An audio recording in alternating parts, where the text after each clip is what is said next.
എടോ കള്ള കുഞ്ഞപ്പുട്ടി, എവിടെ തന്റെ പാസ്പോർട്ട്? അല്ലാ മൊയ്തീനെ, അസ്ലമേ, എവിടെക്കാന്റെ പാസ്പോർട്ട്? കാണാതെ പോയാതൊന്ന് നോക്കാൻ പറഞ്ഞ അതിന് മാത്രം സമയം കിട്ടൂല ഇവിടെ ഒരു പെടക്കിനും. കുഞ്ഞാപ്പിട്ടിക്കാ, ഓ മതി നിർത്ത്. ഇതാ നിങ്ങളുടെ കാണാതെ പോയ പാസ്പോർട്ട്.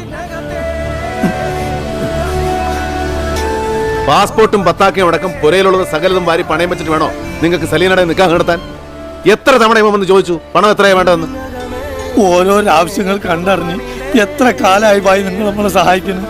ഇത്രയും നാളിൻ്റെ അടുക്ക് ഒരു ഓട്ടക്കാലാണ് അങ്ങോട്ട് അത് കടപ്പിടാൻ എനിക്ക് പറ്റിയിട്ടില്ല. എന്നിട്ട് പിന്നെ നിങ്ങളടുത്ത് ചക്കാത്തിന് വരികയെന്ന് വെച്ചാൽ കുഞ്ഞാപ്പിട്ടിക്ക, കയ്യിൽ പാസ്പോർട്ടും വിസയും കടലാസും ഒന്നും ഇല്ലാണ്ട് വിശന്ന് വലഞ്ഞ് ആദ്യമായി ഞാൻ ഈ പോർട്ടിൽ വന്ന് തളർന്നു വീണപ്പോ താങ്ങി പിടിച്ചെടുത്ത് നിങ്ങൾ വാങ്ങിച്ചു തന്ന ഒരൊറ്റ സുലൈമാനി ഉണ്ടല്ലോ, അത് മതി. എത്രയൊക്കെ ഞാൻ അങ്ങോട്ട് വാരിക്കോരി തന്നാലും തീരില്ല നിങ്ങളുടെ കടം.